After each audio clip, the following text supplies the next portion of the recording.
വയനാട് ലോക്സഭാ തിരഞ്ഞെടുപ്പിൽ പ്രിയങ്ക ഗാന്ധിയുടെ വിജയം ചോദ്യം ചെയ്തുള്ള ഹർജിയിൽ നോട്ടീസ് അയച്ചിരിക്കുകയാണ് ഹൈക്കോടതി. ബി.ജെ.പി സ്ഥാനാർത്ഥിയായിരുന്ന നവ്യ ഹരിദാസ് നൽകിയ ഹർജിയിലാണ് പ്രിയങ്ക ഗാന്ധിക്ക് നോട്ടീസ് അയച്ചിരിക്കുന്നത്. വിവരങ്ങളുമായി ഷപ്ന സിയാദ് ഉണ്ട്. ഷപ്ന, ഈ സ്വത്ത് വിവരങ്ങൾ മറച്ചുവെച്ചതുമായി ബന്ധപ്പെട്ടായിരുന്നു പ്രധാനമായും ബി.ജെ.പി സ്ഥാനാർത്ഥി ചോദ്യം ഉന്നയിച്ചത്. ഇപ്പോൾ എങ്ങനെയാണ് കോടതി നടപടികൾ?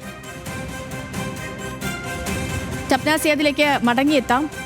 ഈ പ്രിയങ്ക ഗാന്ധിയുടെ സ്വത്ത് വിവരങ്ങളുമായി ബന്ധപ്പെട്ടായിരുന്നു ബി.ജെ.പി സ്ഥാനാർത്ഥിയായ നവ്യ ഹരിദാസ് കോടതിയെ സമീപിച്ചത്.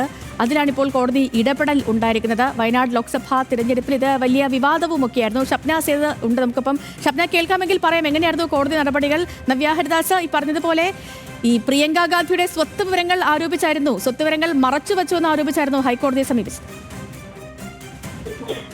സേതുലക്ഷ്മി, വയനാട് ലോക്സഭാ മണ്ഡലത്തിൽ നിന്ന് കോൺഗ്രസിലെ പ്രിയങ്ക ഗാന്ധിയുടെ തെരഞ്ഞെടുപ്പ് വിജയം റദ്ദാക്കണം എന്നാവശ്യപ്പെട്ടാണ് ബി.ജെ.പി സ്ഥാനാർത്ഥി ഹർജി നൽകിയിരുന്നത്.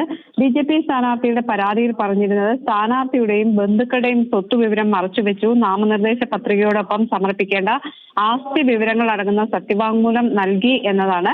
ഇത്തരത്തിൽ ഈ സത്യവാങ്മൂലത്തിൽ കൃത്യമായിട്ടല്ല ഈ സ്വത്ത് വിവരങ്ങൾ രേഖപ്പെടുത്തിയത്. പ്രിയങ്ക ഗാന്ധിയുടെ അതോടൊപ്പം തന്നെ ഭർത്താവിന്റെ അടക്കമുള്ള സ്വത്ത് വിവരങ്ങൾ കൃത്യമായി രേഖപ്പെടുത്തിയിരുന്നില്ല. ഇത് തെരഞ്ഞെടുപ്പ് ചട്ടങ്ങളുടെ ലംഘനമാണ്. അതുകൊണ്ട് തന്നെ തെരഞ്ഞെടുപ്പിൽ പ്രിയങ്കയുടെ സ്ഥാനാർത്ഥിത്വം നിലനിൽക്കുന്നതല്ല. അതിനാൽ തെരഞ്ഞെടുപ്പ് റദ്ദാക്കണം എന്നതായിരുന്നു ഹർജിയിലെ ആവശ്യം. ഏതായാലും കോടതി ഇപ്പോൾ ഈ ഹർജി ഫയൽ സ്വീകരിച്ചാണ് 1 മാസത്തിനുള്ളിൽ മറുപടി നൽകണം എന്നാവശ്യപ്പെട്ട് നോട്ടീസ് അയച്ചിരിക്കുന്നത്.